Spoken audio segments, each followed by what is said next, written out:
Hello Internet, welcome back to my channel. Today in this video, we will be talking about taking your art style across borderlines into multiple art genre. Okay, so let's talk about it. If you guys check out my style, I am an abstract artist, but I can easily cross borderline into surrealism and into pop surrealism. So here I would like to share with you the process. As you can see, I started sketching. What I'm trying to do here is to blend my abstract style with some dreamlike surrealistic stuff. So here I'm going to show you how I'm going to make this composition. I'm going to blend my abstract shapes with a recognizable shape like a body and fuse them together so it would be more looking like a surrealistic, dreamlike composition. Now, we all know that surrealism is a cultural and artistic movement that originated in the 1920s and 30s as a reaction to the traumas of World War I and the disillusionment with modern civilization. It is a style that tries to challenge reality by depicting a warped, irrational universe filled with surprising, bizarre features, or as you can say, creatures. So there you go. That's the premise of our conversation today. Now, let's look at the drawing. I'm going to compose a floating body with some bizarre shapes sprouting from the neck makes up for the head. And I'm going to put in a lot of weird details around it that it would be bursting with weird shapes that would make the composition really interesting. I will try to depict this body of composition like it's floating in space and almost dreamlike, a very surreal sort of imagery. Now, you may think, how did you end up with that kind of idea or concept? Well, let me tell you, it's a long story. It's a long journey, almost 30 years in the visual arts, 10 solo shows in the Philippines. But the turning point of my art style is, I think, when I traveled to the Middle East and I encountered calligraphy. And that's where I started to adopt the discipline of calligraphy, particularly Islamic calligraphy, wherein they depict some sort of shapes, like, for example, a bird, using only those thick and thin lines of calligraphy, specifically using the tool calligraphic pen, usually a sharpened bamboo, and they draw away really interesting shapes using only words and calligraphy.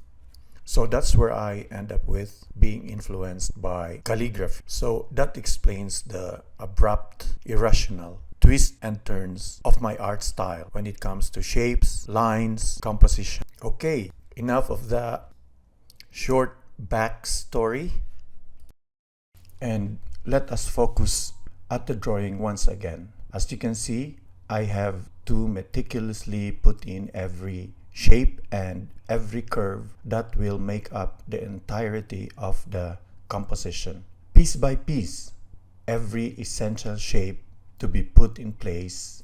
Adding some casual shading helps me identify the parts of the drawing needed to be enhanced. Our essential lesson here that I would like to impart is that if you are a practicing artist or a newcomer in the field, I would say that visiting other places is part of growing your art practice. A different perspective from another place might have a profound impact into your art. Don't be bogged down on your usual place or put yourself in a box. It will not work for you. Soak in every new discovery that catches your attention. Find out if it can be fused to your art style. The ultimate goal here is to gain or own that particular visual language that you can only acquire by experience, and exposure through your serious art journey. Don't be taken away by trends wherein every style are similar. I'll put it in 2 words. Don't make your style look like a wallpaper. Yes, right, wallpaper. Aspire to be different.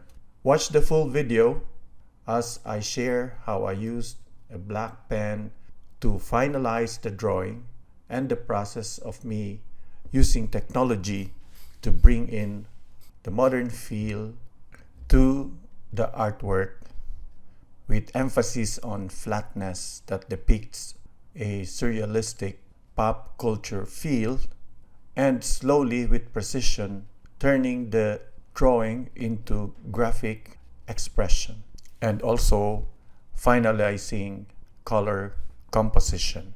If I use a different medium, let's say for example oil and canvas, it would be totally on a different level when it comes to look and feel, but both will have its individual appeal. So remember, your art style remain constant regardless of the tools or art genre you're trying to fuse in. The key is fusing technology, and your art style can bring you to a unique mode of visual expression. So there you go. I encourage you to watch till the end to see the final project in graphic form. Thank you for watching. I'll see you on the next video. I hope you enjoyed our conversation today. As always, please don't forget to like, subscribe, and please check out the link to my Facebook page, Instagram, TikTok, and for more of my works, you can check out the link to my gallery, Ultramondo Art Space. Have a nice day.